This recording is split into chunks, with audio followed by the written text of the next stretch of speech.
जी भाई, मई 2021 3-1 relatively easy question है। काश ऐसे क्वेश्चन आते रहें।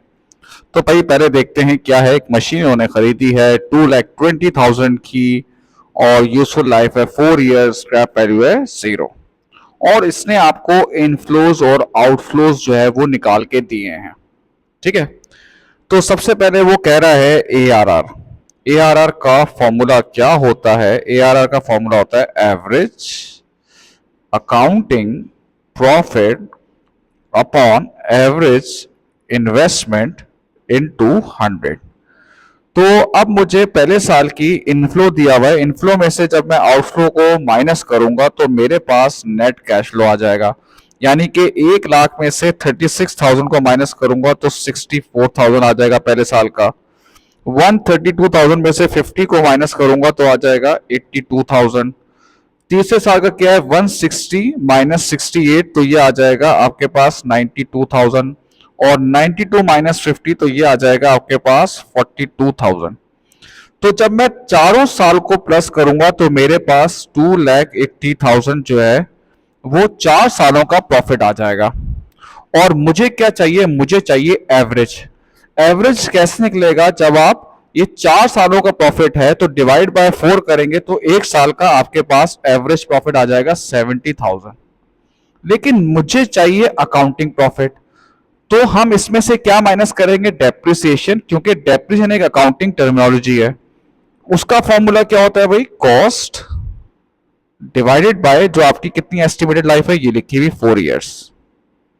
तो ये हर साल का डेप्रिसिएशन आ रहा है आपके पास 55,000। तो ये आपके पास एवरेज अकाउंटिंग प्रॉफिट आ गया 15,000। अब एवरेज इन्वेस्टमेंट का क्या फॉर्मूला है भाई? एवरेज इन्वेस्टमेंट का फॉर्मूला है ओपनिंग इन्वेस्टमेंट जो कि कितनी है 2,20,000 प्लस क्लोजिंग इन्वेस्टमेंट। क्लोजिंग मतलब स्क्रैप वैल्यू है वो है 0 डिवाइडेड बाय 2। तो ये आ रहा है 1,10,000। ये आ गया 1,10,000 इंटू 100। तो ये आपके पास आ रहा है बेटा 13.6%। ठीक है भाई। तो ये तो आपका हो जाएगा ARR। अब देखो एनपीवी और IRR बेसिकली ज्यादातर जो कैलकुलेशन का गेम है ना वो मल्टीप्लाई का है। तो वो मैं आपके सामने ऐसे ला के रख रहा हूं भाई, देख लें भाई। नेट कैश फ्लो आ रहा था। नेट कैश फ्लो को जब मैं 8% से मल्टीप्लाई करूंगा तो ये मेरी नेट प्रेजेंट वैल्यू आ गई। और IRR के लिए एक हायर रेट से मल्टीप्लाई करूंगा तो ये नेगेटिव एनपीवी आ गई। तो इसीलिए मैंने इसका सोल्यूशन रख दिया है, क्योंकि ये ज्यादातर कैलकुलेशन गेम होता है। कॉन्सेप्ट यहां तक है जो अच्छा है, उसके बाद तो आपको पता है सारा मल्टीप्लाई का गेम है। अब मैं IRR निकालूंगा। IRR का फॉर्मूला क्या होता है भाई? स्मॉलर रेट ये रहा plus bracket open smaller rate की एनपीवी ये लिखी हुई 1, 3, 4, 5, 6, फिर स्मॉलर रेट की एनपीवी और माइनस करेंगे हायर रेट की। तो माइनस फॉर्मूले का और माइनस एनपीवी, तो माइनस माइनस प्लस हो जाएगा 5278 मल्टीप्लाई बाय 4। पहले ये ब्रैकेट सॉल्व होगा, जो भी आंसर आएगा मल्टीप्लाई बाय 4 करेंगे और प्लस फिर 8 करेंगे। तो ये आ रहा है 10.87%। तो IRR इस प्रोजेक्ट का क्या है? 10.87%। जी भाई, एक्सेप्ट करेंगे या रिजेक्ट कर लेंगे?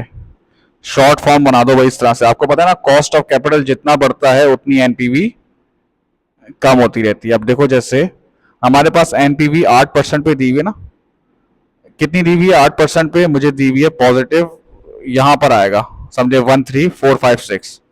और 12% पे मुझे क्या दी हुई है? नेगेटिव एनपीवी जो कि 5278 आ रही है। IRR कितना आ रहा है? IRR आ रहा है ये इतना आ रहा है, यानी कि इस रेट पे आपका कॉस्ट ऑफ मतलब आपका जो इस रेट पे आपकी एनपीवी क्या हो जाएगी बेटा? 0 हो जाएगी। ये आपका कितना है? 10.87। अब भाई आपको पता है ना जितना ये आगे जाएगा उतना नेगेटिव होता रहेगा। तो अभी हमारा कॉस्ट ऑफ कैपिटल कितना है? हमारा कॉस्ट ऑफ कैपिटल है 8%। कितने परसेंट है बेटा? 8%।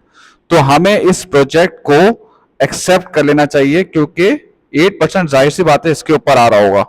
इसकी मैंने एक टेक्निक से भी समझाया है, यहां भी समझा देता हूं भाई। देखो टेक्निक क्या होती है इसकी। भाई अगर तुम्हारे पास कोई इनविटेशन आए जिसमें इज्जत तुम्हें ज्यादा मिले और चापलूसी चापलूसी मतलब बटरिंग कम हो तो तुम उसको एक्सेप्ट कर लेना, अच्छी बात है। लेकिन अगर ऐसा इनविटेशन आए कि इज्जत नहीं करते, इज्जत कम है और चापलूसी बटरिंग बहुत ज्यादा करते हैं, तो ऐसों को आप रिजेक्ट कर देंगे। अब इसको टेक्निक को इधर ले आए। आपका कॉस्ट ऑफ कैपिटल कम आ रहा है जो कि है 8%, ये है कॉस्ट ऑफ कैपिटल। और आईआरआर कितना आ रहा है? 10.8%। बात समझ में आई? तो देख लो भाई, आईआरआर ज्यादा है, ये वाला रूल लग रहा है। आईआरआर ज्यादा है, कॉस्ट ऑफ कैपिटल कम है, तो एक्सेप्ट कर लो। ये एक टेक्निक है इसको याद करने की। अच्छा भाई, अब हम देखते हैं, हम 12% पे करेंगे तो ये आपका, ये देखो ये नेगेटिव आ रहा है 5278 नेगेटिव आ रहा है। नेक्स्ट जो ये कह रहा है डिसीजन मेकिंग का, अच्छा क्या कह रहा है भाई कि change in economy condition the directors consider that the cost of capital should be 12। मई 12 पे तो नेगेटिव आ रहा था ना अभी पीछे देखो।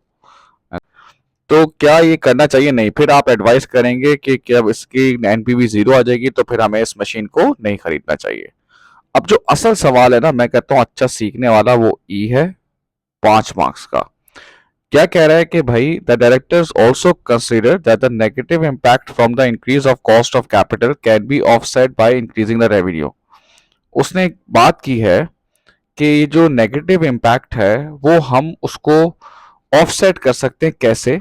कि अगर हम एडवर्टाइज करें 20,000 की, इसकी वजह से ईयर 1 में हमारी सेल्स इंक्रीज हो जाएगी और ईयर 3 में भी इंक्रीज हो जाएगी, और ईयर 2 में जो सेल्स रेवेन्यू है वो बढ़ेगा कितने से? 24,000 से। भाई इसने का नेगेटिव एनपीवी है तो आप इस प्रोजेक्ट को रिजेक्ट कर दें, ठीक है ना। फिर डायरेक्टर क्या कह रहा है? कह रहा है यार अगर हम एडवर्टाइजमेंट करें, अगर हम एडवर्टाइजमेंट करें उससे हमारी सेल्स बढ़ जाएगी, ईयर 2 में आपकी सेल्स बढ़ जाएगी और ईयर 3 में भी बढ़ जाएगी, जिससे आपका जो नेगेटिव एनपीवी है ना वो आपकी निल हो जाएगी। तो कह रहा है calculate the minimum sales increase in sales in year 3। Year 3 का इसलिए कह रहा है कि ईयर 2 की उसने आपको बता दी। To justify the director deciding to buy the machinery. जाहिर सी बात है जब तक वो पॉजिटिव नहीं आएगी, निल नहीं होगी, तो वो कैसे उसको डिसाइड करेगा। तो अब इसमें वो क्या कह रहा है कि तीसरे साल में कितनी सेल्स होगी तो जो आपकी नेगेटिव एनपीवी है ना वो हट जाएगी। तो पहले तो ये रहा नेगेटिव एनपीवी है क्या, ये देखो ये रही नेगेटिव एनपीवी। तो कितनी आ रही थी? 12% पे आ रही थी 5278, ठीक है। अब चेंजेस क्या आ रही हैं, चेंजेस क्या आ रही हैं पहले वो देखना है। उसने कहा ईयर 1 में आप एडवर्टीजमेंट करोगे कितने के? 20,000 के, ठीक है ना। ये भी तो एक नेट कैश फ्लो में आ रहा है ना, कैश आउटफ्लो हो रहा है। उसने कहा ईयर 2 में आपकी जो सेल्स है वो कितनी आ रही है? देखो ये आ रही है सेल्स। और उसने एक तरह से ईयर 3 की सेल्स नहीं बताई और आपसे ये पूछा है कि ईयर 3 में आप कितना सेल्स करेंगे जो ये आपकी नेगेटिव एनपीवी खत्म हो जाएगी। बात समझ में आ रही है भाई? अब सबसे पहले क्योंकि डिस्काउंट फैक्टर से चल रहा है सारी चीजें, तो पहले साल का जो डिस्काउंट फैक्टर है वो है 0.899, तो ये आ जाएगा 17860। नेगेटिव क्यों है? क्योंकि एडवर्टीजमेंट है, तो ये एडवर्टीजमेंट जाहिर सी बात है नेगेटिव होगी। फिर क्या है? 24,000, हाँ ये सेल है हमारी, ठीक है ना। ये तो चलो हमारी एडवर्टीजमेंट थी ना, ये सेल है। तो 24,000 का ईयर 2 का कितना है? 0.797, तो ये आ रहा है 19128, ठीक है। सवाल वो ये कह रहा है कि तीसरे साल में कितनी सेल्स होनी चाहिए जिससे ये नेगेटिव एनपीवी जो है वो आपकी खत्म हो जाए, वो ये सवाल कर रहा है। मतलब यहाँ पे कितनी अमाउंट होनी चाहिए जो नेगेटिव एनपीवी आपकी खत्म हो जाए। तो किस तरह से करूंगा भाई? 19128 ये पॉजिटिव है, -17860 -5278, इसका मतलब है 4010 कि यहां पर अगर प्रेजेंट वैल्यू आ जाएगी तो ये आपकी एनपीवी जीरो हो जाएगी। सवाल उसने क्या पूछा? उसने कहा यहां पे सेल्स कितनी आनी चाहिए। अब तीसरे साल का जो डिस्काउंट फैक्टर है वो है 0.712, तो 4010 को डिवाइड करेंगे 0.712, तो आंसर आ रहा है 5632।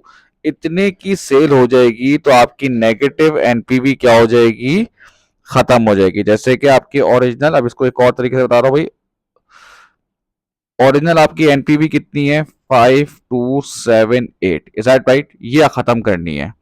अभी जो हम चेंज लेकर आ रहे हैं उससे हमारी एडवर्टाइजमेंट कॉस्ट की कितना फर्क आ रहा है, 17860। ठीक है, ये पहला साल है, सॉरी ये तो नेगेटिव एनपीवी है, ये पहला साल है।